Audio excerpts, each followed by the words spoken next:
I like music, man. That's why I like to go to the airport early, you know? They always play great music. They always have unbelievable sound systems. You get there early, you take advantage of that.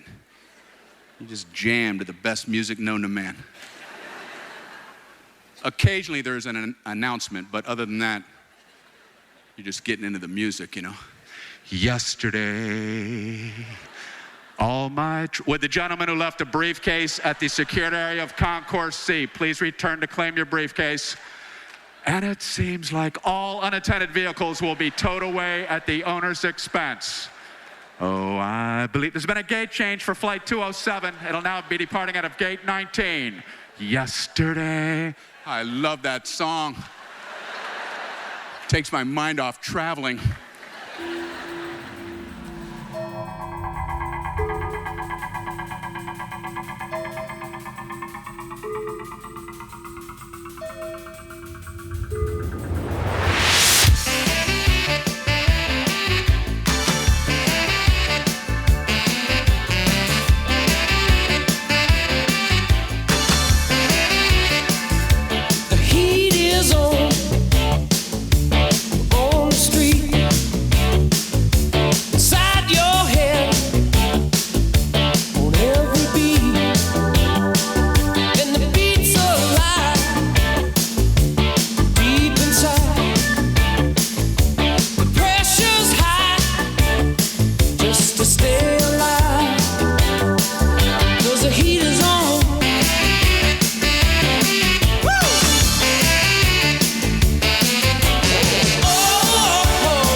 At WRJN Radio. I'm Don Rosen. Thanks for joining us here on this Thursday morning. Gorgeous morning.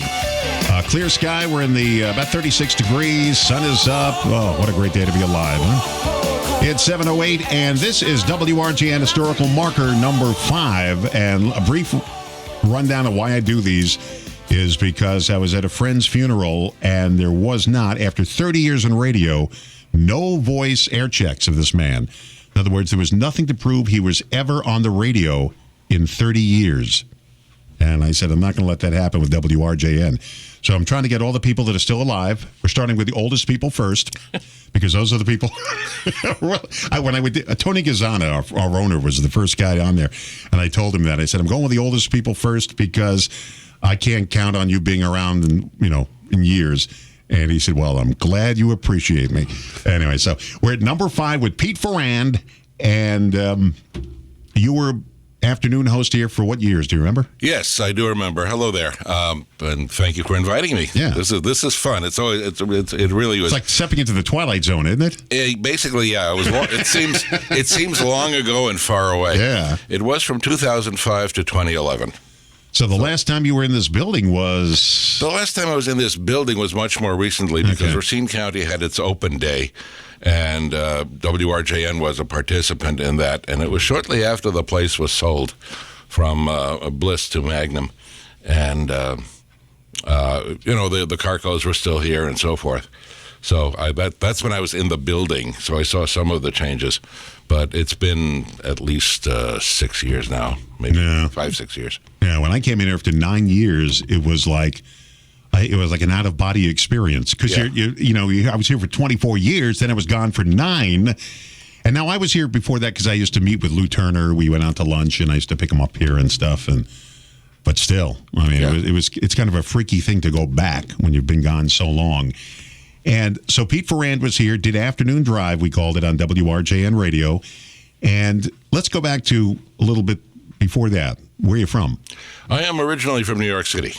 New York City or in Manhattan, Bronx, Brooklyn, Queens, Staten Island? Where? I was just going to say that.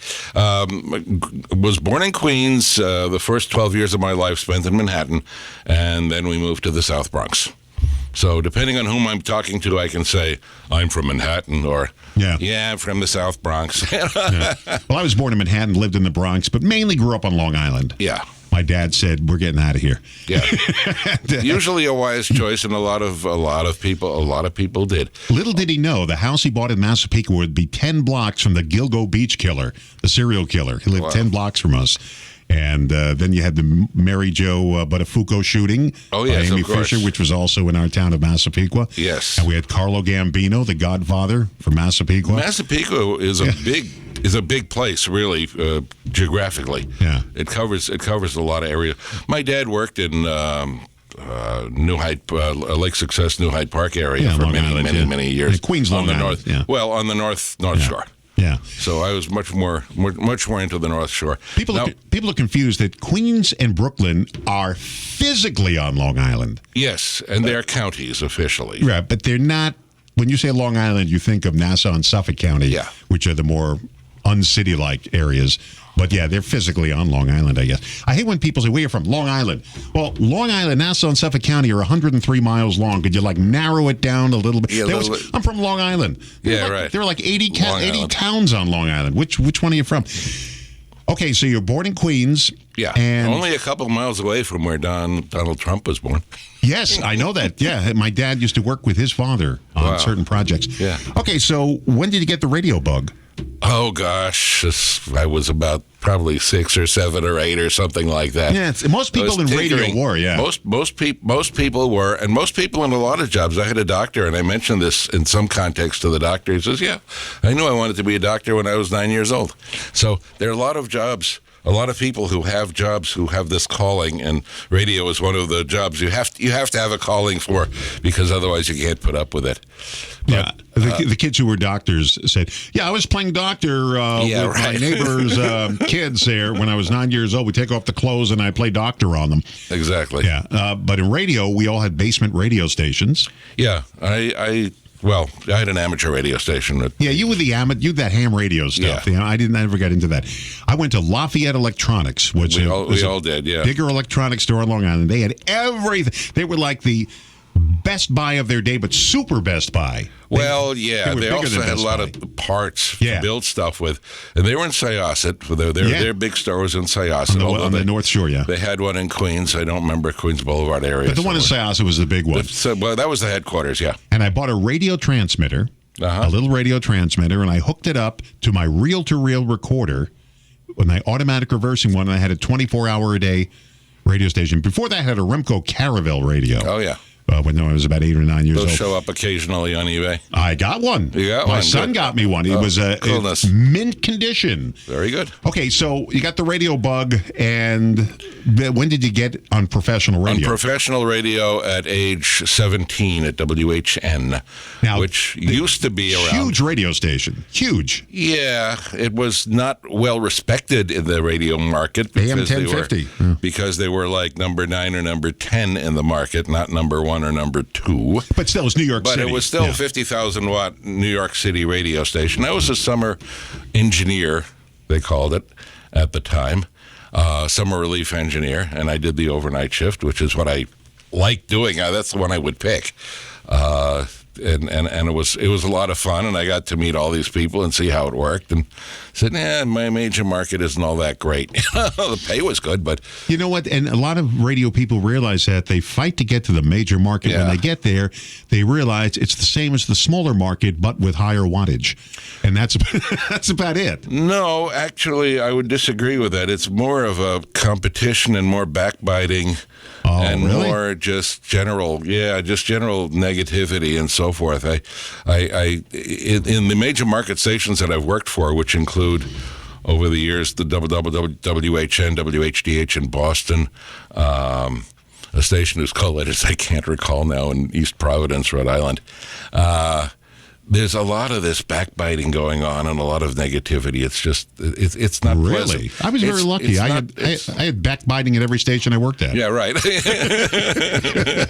So WHN, you were an engineer. Yeah, I was. They called it an engineer because of union requirements, but it was actually board op. What you and I today would call a board op. What I'm doing. Yeah, what you're doing used to be called combo in the business because you're both on the air and running the equipment. What I was doing, I was sitting in a room with a console just like you have. Well, anyway.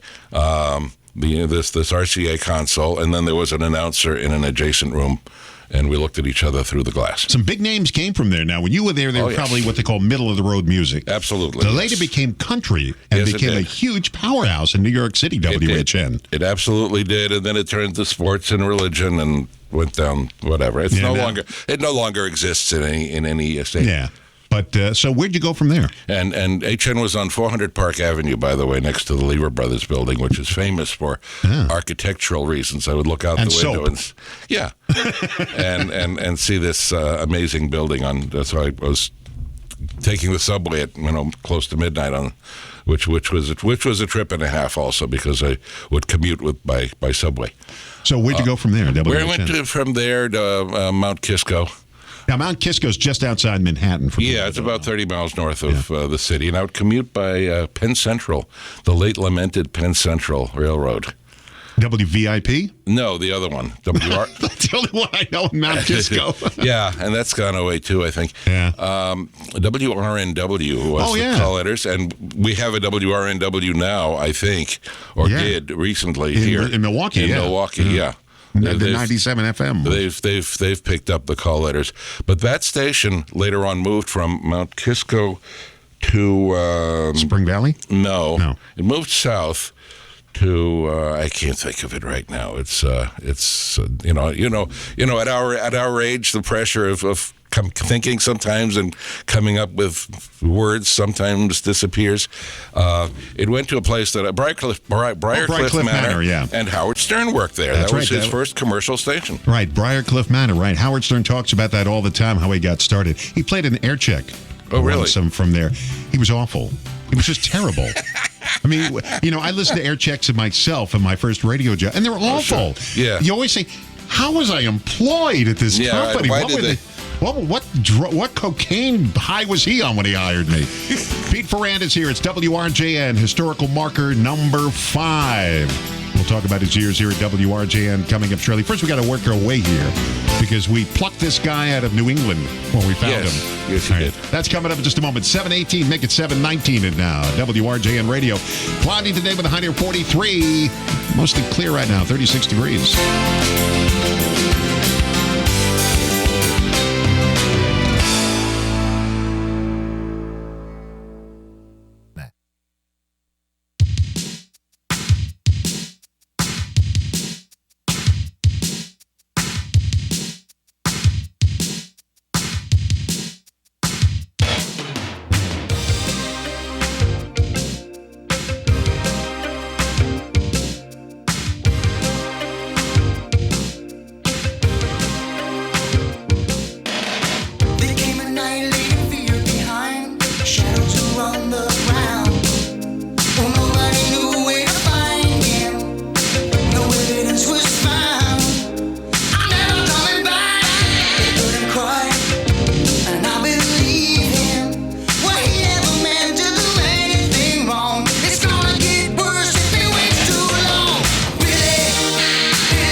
It's 7:21, historical marker number 5. Pete Ferrand is here, and we're talking about his career and how he wound up at WRJN Radio. Okay, so you wound up upstate New York, or not upstate, but just north of Manhattan in Briarcliff Manor and Mount Kisco. Eventually, you get to New England somehow. How'd that happen? Yeah, I was working in Utica, New York for a traditional station, much like this was when I started, WIBX, which is still around and still doing news talk on 950 out of Utica. Has numerous management and ownership changes over the years, obviously, because we're talking about 50 years ago. Yeah, more than that. Yeah, about 50 years ago. 50 years ago. And in fact, the station was, it's 74 the state. That station was in the middle of its 50th anniversary, so they had a big party and all that stuff, as usual. And that started to disintegrate, and I don't remember why, but I wound up in New Hampshire, taking a job in New Hampshire, doing afternoon drive in Keene. Thinking your life was over? No, not really. It was basically about the same thing. Another 5,000-watt radio station, another 5,000-watt directional station, and what happened then? Well, it's a long story here. I don't know if it's relevant to anything today, but I got into a deal for, a station in Nashua, New Hampshire lost its license due to numerous improprieties that there's no need to go into now. Which is pretty not uncommon in radio. No, not really. And I formed a group. I formed a group to apply for that station and apply for the license. And long story short, 9 years later, we got bought out because the principles that we had a competitive application for had changed. The FCC changed on what they were looking for and what was desirable. So I did wind up in Nashua and basically switched careers for a number of years. I did documentation consulting and course development for the computer industry, which in the 1980s was going great guns around Boston. So Nashua is basically a suburb of Boston, if you want to consider it that. So I had a bunch of jobs with, not actual jobs, but contract assignments with companies like Digital Equipment Corporation and Honeywell and Lotus and a whole Data General and a whole lot of other companies that no longer exist, which is most of those. Somebody told me when I was first got into radio, we always went, when I was a kid, to New Hampshire, Vermont, Maine on vacations, summer vacations. I said, I want to work in New Hampshire. And I remember the guy at the radio station said, you will starve to death if you work in New Hampshire. Because remember, I was coming from Long Island, and they pay top dollar, $1.85 an hour. Yeah, right. So I got $2.15. So. Well, I later went to $2.50, but that's a whole story how I got that raise. But they said you'll starve. So I did apply to New Hampshire. A station in was licensed to Mount Washington. Oh yeah. WHOM was the name of the station. Right. And the guy's name was Peter Thing. And I get a call one day at my mother's house. My mother said, Mr. Thing called you. From the Addams family? What do you mean, Mr. Thing? He said his name was Mr. Thing. Yep. Called him up, and his name was Peter Thing, and he offered me a job to come to New Hampshire. And all going through my mind, like the two little, the devil and angel on your shoulder, you'll starve if you go. Go take the job, it's nice. You'll starve if you go. And so I didn't take it. But, so you're Marty on the mountain. So when did you? I got to finish that story though. WHOM had a TV station as well, and it was located on top of Mount Washington, and I would pass by it whenever I went to Mount Washington. 5,000 feet up. I don't know. Yeah, whatever the number is. Yeah. It's the highest peak this side of the Mississippi River in the Northeast, and they had a TV station as well as the FM station, and he just died a few years over this past year. They had an engineer because they had to staff the transmitter 24/7, and they had this one engineer who was told the first day that he got to work, he said, "You're doing the weather." So the station had this gimmick of one of the engineers would do a weather forecast from the mountain. And his name was Marty something. And so for like 24, 28 years, Marty on the Mountain was doing a weather forecast with absolutely no broadcast experience on air. And he would say frequently, I'm not a meteorologist, I'm an engineer. Well, they had to live up there in the winter. They had to live up there, absolutely, because there's no way to get up or down. Right. In the wintertime, you could drive your car up there in the summer. Oh, because, sure. Yeah, we did it twice. A lot of people did. Yeah, and every time I had visitors from out of town, we go up Mount Washington because that was a thing. It's a scary road to get up there. It is. And you can also take a cog railway, which is very expensive and very slow. Yeah. The cog train. Yeah. But that's the other. But that station never really worked from Mount Washington, and it no longer is. The FM station covered most of New England. Somebody in 1950 thought it was a great idea, but they couldn't sell advertising because a local gas station isn't going to pay for the whole, for 3 states of coverage. So they had a problem. Jack Parr owned that station for a little while. The Tonight Show, Jack Parr. Yeah. Okay. Yeah, absolutely. Okay, so after finally this radio station project got ended, and I was able to look for a job. So I got a job. The first job was in Manchester, and then there was another job in Peterborough simultaneously, and then another job in blah blah blah blah blah. And I wound up in New London at a talk station doing morning talk, and that lasted for 7 years. And then the boss found somebody who would work for free. His son-in-law? No, not his son-in-law, but a guy who sold time on the station in return for working for free. So that's what he did? He replaced you with somebody who would work for free? Yes. I've never been replaced by someone who would work. I've been free. Replaced by people, relatives I've had to work with before, but never that. All right, we're talking to Pete Ferrand this morning, and we're going to tell how he plucked them out of obscurity in New England. And how he got here, which is kind of an interesting story.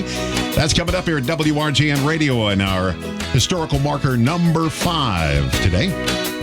It's 7:28, and there was something I had to say, and I forgot what it was. Oh, tonight, the State of the Union address is going to be held, and our own Stuart J. Wattles will be commenting on that after the State of the Union address.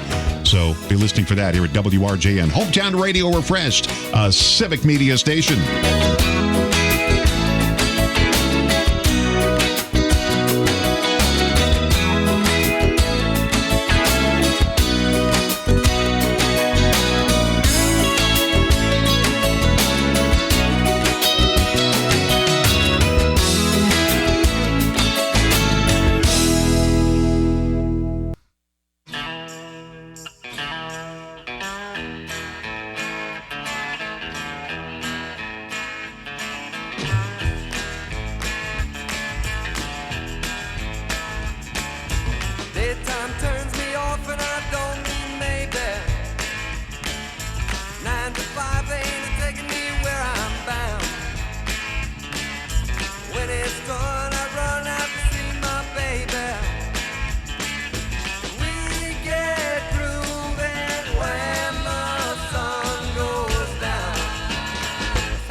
Oh, yeah. Neil Diamond. It's 7:35 at WRJN Radio. It's our 5th WRJN Historical Marker. We're marking the history of WRJN Radio. Pete Ferrand is here today.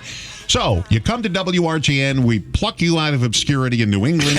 You can't remember the radio station we got you from, though. I remember it was on 1400. It was somewhere around 1400, just like this, 1420, actually. Now, how did we get you? You applied, or? Oh, yeah, there was an ad on the web, on the internet. Internet or Broadcasting Magazine? No, Internet. Okay. Broadcasting Magazine had already gone sort of marginal. Okay. Yeah, it's still around, but it was no longer the Bible. No, it was the late lamented All Access webpage. Oh yeah, they're around a little bit, not like they used to be. But they don't do what they did then. Okay, so what did we ask for? What were we asking in the ad for? I don't remember exactly. It was a talk show, talk show host. And you said, probably. Gee, I've never been to the Midwest before in my life, which you probably hadn't been at that point. Oh, yes, I have, because my aunt and uncle live in Evanston, and I visited them. Oh, but you never worked in the Midwest? No, I never worked in the Midwest, but I'd been to the... Well, you traveled here. But traveled here, yeah. Evanston, Indiana? No, Evansville. Oh, Evansville, Illinois. No, I'm sorry. Evanston, now you got me confused. It's Evansville, Indiana, but my aunt and uncle lived in Evanston, Illinois, just north of Chicago. Okay. So the good neighborhood. Now I think we did the interview with you over the phone. No, we did it in person because I met you at the airport. Right, you did both actually. There was a phone interview as there normally. I remember we're sitting at the airport and we're watching the people come through the thing, and we don't know what you look like. That's right. So we're seeing these weird people. I said, "Oh, I hope that's not him." Oh, gee, please God, don't let that be him. Please don't. We're seeing these like really strange human beings walk through. And finally, you walk through, and we meet you. And after a run on Midwest Express. Yes, what a great airline! Yeah, they closed them down. That was a pleasure. That was in April of 2005. So you come here, and we hire you for afternoon drive, which was like, what, 2 or 3 at 6 o'clock or something like that? It changed a couple of times. Okay, we hired you for a talk show. Mike Gallagher was my predecessor, I believe. Do you remember Mike? Yeah, I remember that. Now, at that previous station, I had a run-in with Mike Gallagher because we also had Mike Gallagher, and one of our regular listeners had told Mike Gallagher on the air that I had said something abhorrent in some mysterious way. And so they got Mike Gallagher to call me on the air, on his air, at the station, and answer for my transgression, whatever political point I made, I don't know. Well, it turned out, of course, that the regular listener had gotten things mixed up, and in fact, I agreed with him on whatever that point was. But he asked me a bunch of other questions on politics, and one of the questions stays in my mind for the 20 years now, and he said, "Do you like the war?" Now, the Iraqi war was going on at that point. I said, "Do you like the war?" And usually I can come up with an answer, but I couldn't come up with an answer to that because it's like, do I like the war? No, I don't. I love wars. Yes, kill, kill, kill. What, from Alice's Restaurant? What is? So I said that was my Mike Gallagher moment. Yeah, he badmouthed me on the radio because somebody called him and said, "Well, this guy Don Rosen on Sound Off is just raking you over the coals," and he got on and just badmouthed me, and he badmouthed me for working at a local small station, which we used him as we were one of his affiliates, right? And he's bad-mouthing one of the affiliates on the air. Whatever happened to Mike Gallagher? I have no idea. Now, I remember I felt terrible because his wife passed away from cancer. Okay. And I felt terrible, and I sent him a note saying my condolences. I felt terrible, but I don't know what happened to him. He kind of vanished. He was one of the right-wingers on the radio. One of many. Yeah, so he vanished. So you did afternoon drive here, that's the only shift you ever did here, right? Other than fill in, I mean, if our morning guy took off, or if you took off, I filled in for you sometimes. Yeah, or if somebody got arrested and has been in jail overnight. Yeah, incarcerated is always an issue. Filled in until we came up with bail. That was always good. By the way, don't laugh. That happened here. One of our employees here was arrested, and we had to go down and bail her out. And I went down with our general manager at the time, was Tim Edis. Oh, yeah. We were at a Christmas party, and we had to go bail her out of jail. And then she had an ankle bracelet on when she worked here. Golly. And I said, but she was very good at what she did. She was a telemarketer for us. Okay. But she, couldn't keep herself out of jail. And it wasn't Other than that. It was just violating things that she shouldn't have been, like showing up at somebody's house and stuff like that. Yeah, minor. It was relatively minor. Yeah, it wasn't drugs or anything like that. Okay, so you're here at WRJN. What are some of the highlights of your career? Well, there were a lot of it. This was about the best job I've ever had, really, on the air. Because we were doing actual radio as opposed to marginal radio, which some of my other jobs were about, and we were actually making a point and actually having useful and interesting guests. Now, one thing that happened. Now we're going to jump ahead. Since I left the station, what I've been doing is voice work as a voice actor, doing audiobooks and things of that nature. And just about 3 weeks ago, I had an audiobook that I got to do, and it was the heretofore undiscovered works of Lysander Spooner. Lysander Spooner was a Massachusetts lawyer and abolitionist who died in 1875. And I needed to find out who it was I was actually working with, because obviously it wasn't him.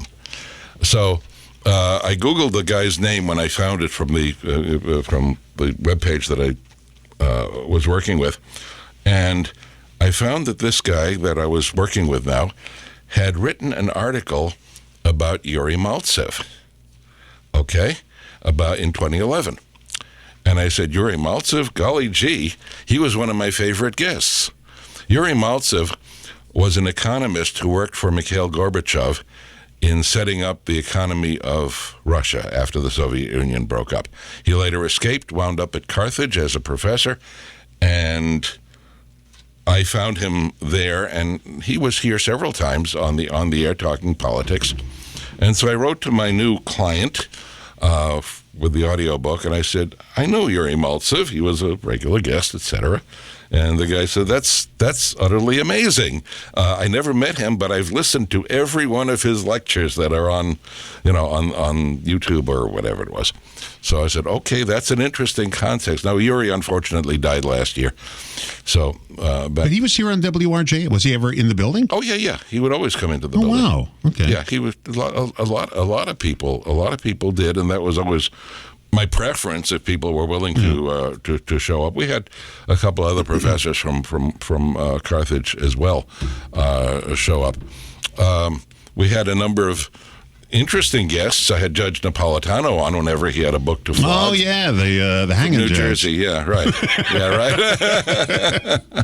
That's a good guest to have, Judge Napolitano. He was a big Fox News guy. Later on, yeah. We had a number of guests. Of course, we had every politician that came through here from time to time on. Now, I know you had Paul Ryan on the air. Oh, yes, numerous times. And I'll tell you what, this is one day he was waiting to come on with you, and he was sitting in our lobby on that very same couch we have there now. He was on the other side, he was sitting there, and I was still working late, and I came out, I said, Congressman Ryan, and he always wanted to be called Paul. Don't call me Congressman Ryan. But I did it. Yeah. And I was sitting on the couch talking to him one-on-one. Little did I know he'd be Speaker of the House. Yes, one of the most reluctantly. Reluctantly, right. One of the most powerful men in this country, Speaker of the House. And here I am he's sitting on the couch, and I'm just sitting on a chair across from him, just shooting the breeze with Paul Ryan. And he was waiting to come on the air with you at the time. Now, one of the things about Paul Ryan, and I know you don't want to do too much and get too much into politics, but I asked Paul Ryan a question that I was really hoping he would have a good answer for, because he's a bright guy and obviously a successful guy and so forth. And I said, when I was a kid growing up, my parents would say the Republicans are for the rich and the Democrats are for the poor and the working class and so forth. And I said, this image persists to this day. Why is that? And, shouldn't you change that in order to get more support? And he didn't have an answer to that. And I was very disappointed because I wanted to hear a good answer to that. I would love to talk to politicians to get an answer to anything. They kind of rope-a-dope you, and they get around it, but they don't come out for the punch. They answer other questions. You ask them a question, and they give you an answer to a different question that you didn't ask. Exactly. Yeah, and that's been going around a lot lately. So we have that. What other good guests did you have? Mainly, you did a lot of just picking up the phones and talking to people. Picking up the phones, which actually is more fun because it's more unpredictable, and we give voice. But you have your regulars too. We give a voice to people who have something to say that are not routine, because politicians, they're going to promote themselves, and so is everybody else who's coming on the air. But random people from the phone, who knows what they're going to say, and that was the exciting part. I prefer radio the way we did it, without screeners and all that other production stuff that goes in. Who was a great guest, and I had him on occasionally, was Tom Karko, and our news director, because we had most people who have been listening, I'm sure, remember Gary Becker, and the mayor, who. I remember that morning. Did not end, it did not end well. No. He was arrested for attempted child soliciting attempted right. And Tom had gone down to City Hall and police department and all that. And so I asked him to join me in the talk studio. And so we spent an hour or so talking, because he had, all these personal contacts, and in a 5-minute newscast, he's just going to say what happened, in the very excellent way that he always did, but it's only a couple of minutes could he devote to that. So we had the whole hour, and I got his personal impression of what happened there.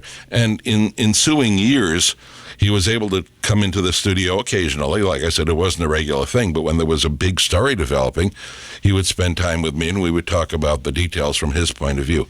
And I thought that was wonderful. We did that on Sound Off, too, after his newscast. Then we get into the stories a little more.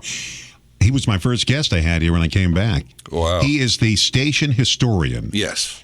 There isn't anything about the history of the station that he doesn't know. As a matter of fact, some of the people who are going to come in and do the historical marker, I'm not familiar with. I know their names, but I didn't work with them. Sure. So Tom is going to have to come in and sit here with me and talk to them.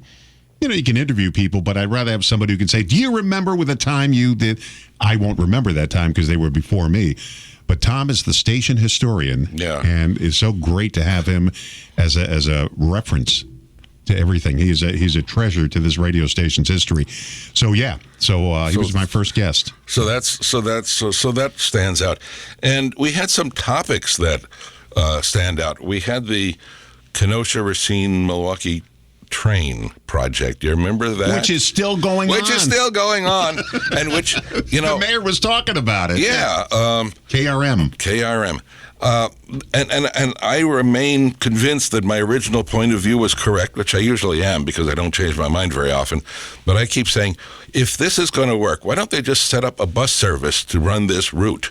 And then, if it's successful and people are filling up to the point that we can't get enough buses, then we can talk about a train. It costs 1/10 of the price, is more flexible, and we'll see if anybody actually rides it. But, trains are sexier.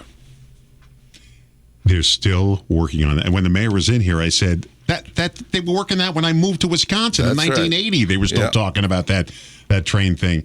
And he said something, and I can't remember his phrase, something like, certain things, good ideas never die, or something like that. It was something like that phrase. Expensive ideas never die. Yeah, whatever. All right, we're talking to Pete Ferrand. It's our WRJN Historical Marker number 5. And coming up, we're going to find out, why did Pete Ferrand leave this paradise of radio? That's going to come up.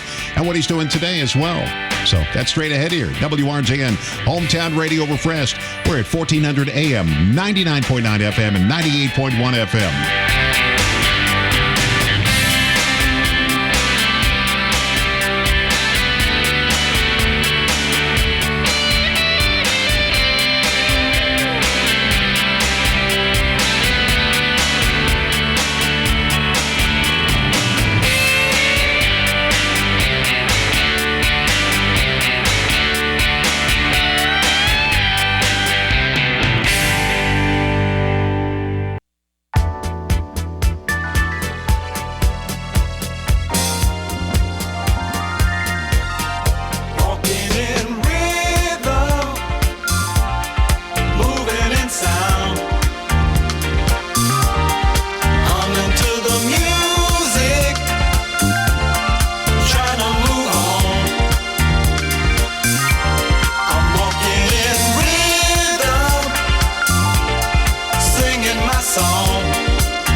It's 7:51 at WRJN Radio. I'm Don Rosen talking to Pete Ferrand at our historical marker number 5. Hello. Okay, so you're very successful. You're very happy here. You're here for a number of years at WRJN, and you decided to leave. Now, we didn't fire you.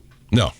You left on your own accord. Why was that? Well, you changed the format. I don't know how much you want to get into this. What, to music?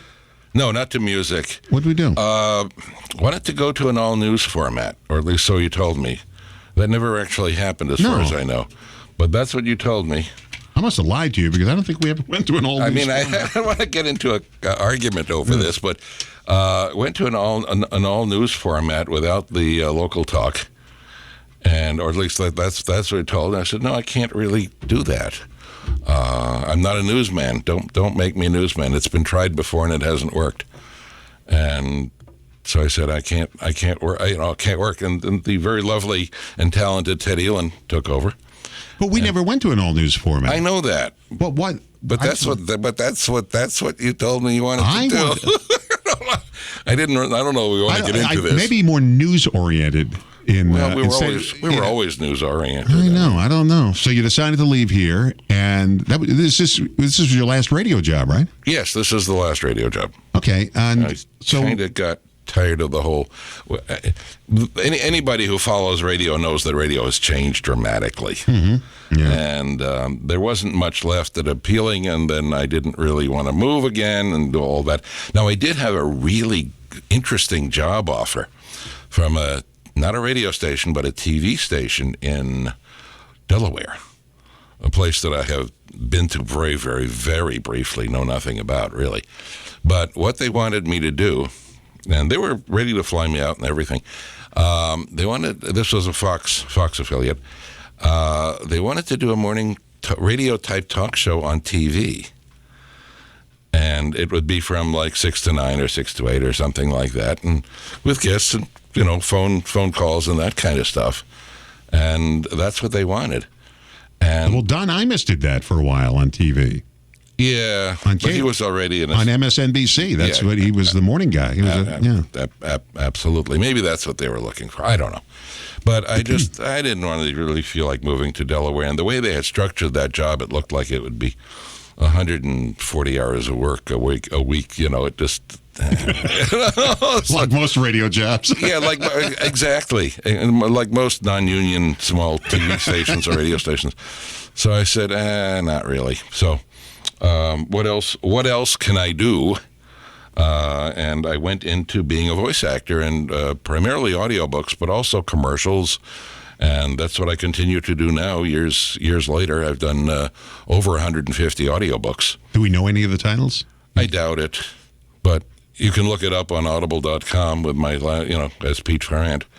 It's funny because I used to do some industrial audio for videos. Right. And people said, well, can I hear them? I said, well, one is for Case Tractors and their new Case Tractor, which is automated.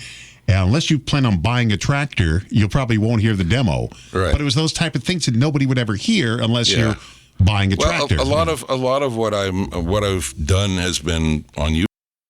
And for instance, I did a promotion for Garbly Publishing. Garbly Publishing, it's spelled like you'd think, garbled, And what they are publishing is historical stuff relating to railroads. It's a small publisher in Pennsylvania. But if you go and look up Garbly Publishing on YouTube, you will find my voice in an old announcer style with a with a very, very nicely done video about what the company does. I did one for, this is back in my early days in radio, I did one for how to play backgammon. Wow. And it was for a VHS video, and I was in the store one day, and I found it. And I bought the video, and sure enough, it looked and sounded great. And there was another one for a band orchestra. For their video, they did a little thing about the band, and I narrated it, and I said, actually, it wasn't bad. It sounded bad when you do it because you're sitting in a studio with no visuals, just a script. Yeah. But when they put it together with the visuals, it wasn't bad. I still have it. It's on VHS cassette. I only just have to get a VHS player, and I'm all set. Well, I never learned how to play backgammon, so maybe my wife and I play it all the time. Okay. Yeah, I love backgammon. I beat her every time. Okay. I feel bad when I beat her too because she takes it so well, but I don't think she plays well.